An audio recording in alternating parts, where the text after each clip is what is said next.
તો ભાઈઓ આપણે અત્યારે એડા ખટેરવાનું ચાલુ કરી દીધું છે અને આ મોજા છે મેં એટલા માટે પહેર્યા કારણ કે મારે પાછું આવતીકાલે કામે જવાનું હોય તો હાથમાંની એડાની લાળું હોય બેઠી જાય તો બીજા દિવસે મને કામ કરવામાં થોડી તકલીફ પડે એટલા માટે મેં હાથમાં ગ્લવ્સ પહેરી લીધા છે જેથી કરીને લાળું છે તે ઓછી ખૂતે અને મને પણ એડા ઉતારવામાં થોડીક સરળતા રહે. તો હેલો ખેડૂત મિત્રો, નમસ્કાર, જય શ્રી કૃષ્ણ, જય માતાજી. તમારા બધાનું હાર્દિક સ્વાગત છે આપણા એક નવા વ્લોગમાં. તો મિત્રો આજે આપણે ફરીથી વાડીએ આવી ગયા છે અને વાડીએ મિત્રો કામ કરવાનું છે. આપણે આજે એડા છે તે ઠઠેરવાના છે. જે મિત્રો આપેલા અગાઉ આપણે એક વિડીયો મૂક્યો હતો જેમાં આપણે એડા ઉતાર્યા હતા, પરંતુ વચ્ચે આપણે એડા ઉતારીને ઠઠેરી પણ નાખ્યા છે. તો આજે એડા વધારે ઠઠેરવાના બાકી છે. તો આજે હું ને પપ્પા બે વાડીએ આવી ગયા છે અને વાડીએ છે તે એડા ઠઠેરવાના છે. તો આજે એ કામગીરી હાથમાં લેવાની છે. તો મિત્રો ખેડૂતને વાડીએ આવીને કંઈક ને કંઈક કામ હોય જ છે, કારણ કે એડા ઉતારી લીધા પછીની પ્રોસેસ શું હોય છે ને એ આખી પ્રોસેસ હું તમને અત્યારે વિડીયોના માધ્યમથી ખેડૂત મિત્રોને જણાવવાનો છું કે એડીનો પાક ઉતરી તો જાય ત્યારબાદ તેને ઠઠેરવા પડે, ત્યારબાદ થ્રેસર કે ઓપનર આવે પછી એને ઉતારવામાં આવે છે. ત્યાર પછી ખેડૂત બે પૈસા ભેગો થાય છે. તનતોડ મહેનત કર્યા પછી ખેડૂત છે તે બે પૈસા ભાળે છે. તે તમે આ વિડીયો જોઈને ખરેખર તમને પણ સાબિત થઈ જાય કે ખેડૂત છે એ આ દેશનો કેટલી મહેનત કરે ને ત્યારે બે પૈસા મળે છે. પરંતુ જોવાની વાત એ છે કે જ્યારે એટલી પણ મહેનત કરવા છતાં ખેડૂતને પોતાના પાકનો પૂરો ભાવ ન મળે ને ત્યારે આ દેશનો ખેડૂત છે તે લાચાર અને દયનીય બની જાય છે. તો ચાલો વધારે વાત નહીં કરીએ તે પહેલાં જ આપણે વ્લોગની શરૂઆત કરી દઈએ અને તમને બતાવું કે એડા આપણે કઈ રીતે ઠઠેરીએ છીએ. તો બાજરી અત્યારે જોવો ને તો એડા ઠઠેરવા પહેલાં હું તમને બતાવી દઉં કે બાજરી અત્યારે આપણે કેવડી મોટી થઈ ગઈ છે. ત્યારે હું ને પપ્પા બે વાડીએ છે અને બાજરી તમે જોવો તો એકદમ મસ્ત મજાની ઉગી ગઈ છે. તો ચાલો આપણે એડાના ખળા બાજુ હવે જઈએ. તો અત્યારે ખેડૂત મિત્રો આપણે જે નાની કટકીમાં એડાની ખળી બનાવી છે તો એ તરફ હું ને પપ્પા બે જઈએ છે અને ત્યાં છે આપણે એડા ઠઠેરવાનું કામ છે તે હાથમાં લેવાનું છે. આ આપણા ઉભારની નીક છે વચ્ચે બનાવી હતી પાણી પાવા માટે, જે આપણે અવિરત પ્રમાણે બધા વ્લોગમાં આપણને બતાવ્યું છે બધાને. અને ખેડૂત મિત્રો તમે જુઓ ને તો કપાસમાં હવે ખાલી ડાળા જ ઊભ્યા છે. આ એડા નીકળી જાય એટલે બધું પતી જાય એમ છે કામ. અને આ છે આપણું ખળું નાની કટકીનું. આ એટલા એડા ઉતર્યા છે તો આને બધાને ઠઠેરવા પડે એમ છે. ઠઠેડીને પાછા હુકવવા મૂકશું, પછી થ્રેસર કે ઓપનર આવે ત્યારે મેળ આવશે બધો કાઢવાનો.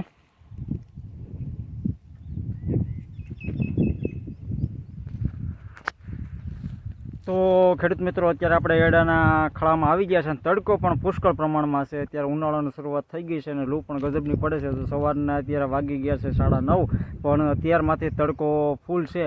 પણ ખેડૂત તરીકે બધાને ખબર જ હોય છે તડકો, છાંયો, ટાઈડ, વરસાદ હોય તો પણ પોતાના પાકને રઝળવા તો દેવાય જ નહીં. અને આપણે અત્યારે એડે ઠઠેરવાનું કામ છે તો એ કામ ચાલુ કરી દઈએ.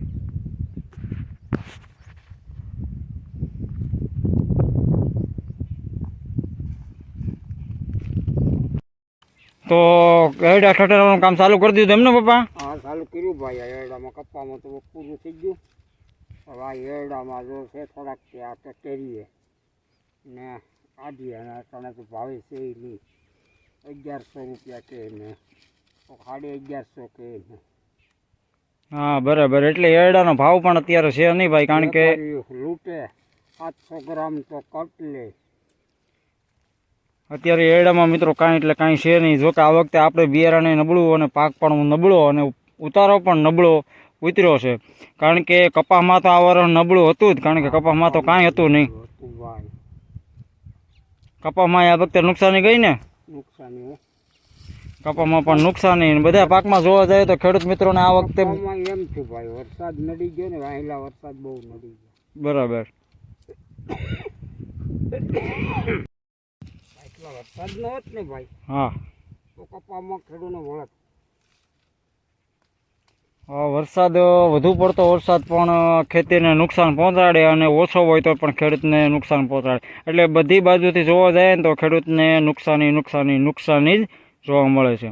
અત્યારે તમે જુઓ તો આપણે આ ખળામાં બેઠા છે અને ખળામાં એડાનો ઢીગલો છે. હવે આ બધા એડા ઠઠેરી નાખવાના છે આપણે.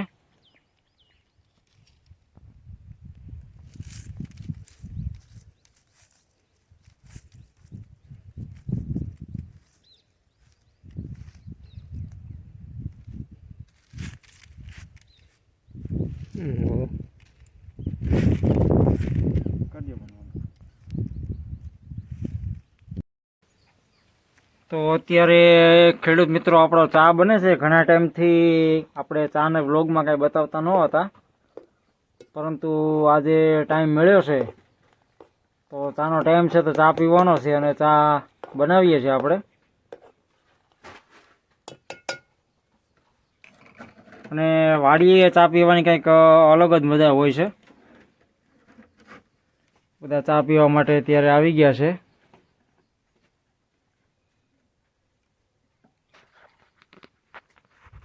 અને ખરેખર ખૂબ એટલે ખૂબ મજા આવે ચા પીવાની વાડીએ.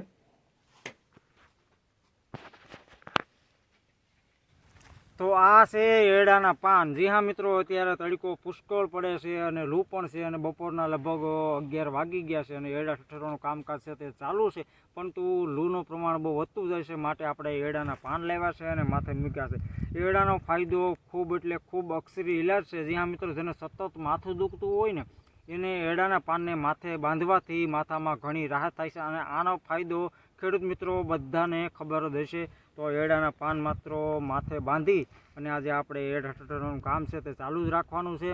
અને તમે પણ જો એરડાના પાનનો ઉપયોગ ક્યારેય પણ કર્યો હોય તો અમને કોમેન્ટ બોક્સમાં કમેન્ટ કરીને જરૂરથી જણાવજો કે અમે પણ કરેલો છે અને તમને પણ ચોક્કસપણે ફાયદો થયો છે. તો અવિરતપણે મિત્રો અત્યારે એરડાનું કામકાજ આપણે ચાલુ રાખીએ, કારણ કે હજી ઘણું ખરું કામ બધું બાકી જ છે જોવા જઈએ તો આપણે કામ ચાલુ રાખીએ. અને વ્લોગ પણ ચાલુ જ છે હજી આપણો. મજા આવશે બધાના વ્લોગમાં આજે. તો અત્યારે તમે જુઓ, મમ્મી પણ એરડા ઠઠરે છે અત્યારે, અને પપ્પાએ પણ પાન બાંધી દે માથે, જેથી કરીને માથામાં ઠંડક મળે. અને તડકો જોવો ને તો અત્યારે તમને બતાવું કે ફૂલ ધોમ તડકો તપ્યો છે અત્યારે. અને લૂ સામે રક્ષણ મેળવવા માટે આપણે કાંઈક ઈલાજ તો કરવો જ પડે. અને તમે જોવો છો એડા હજી ઘણા ઠઠરવાના બાકી જ છે. તો ખેડૂત મિત્રો, આજે જે આપણે એડા ઠઠરવાનું કામ હતું તે પૂરું કરી નાખ્યું છે. હવે થ્રેસર કે ઓપલર આવે ત્યારે કાઢવાની વાત છે. તો આજના વ્લોગમાં બસ એટલું જ. ફરીથી મળીશું એક નવા વ્લોગ સાથે. ત્યાં સુધી સૌને જય શ્રી કૃષ્ણ, જય માતાજી.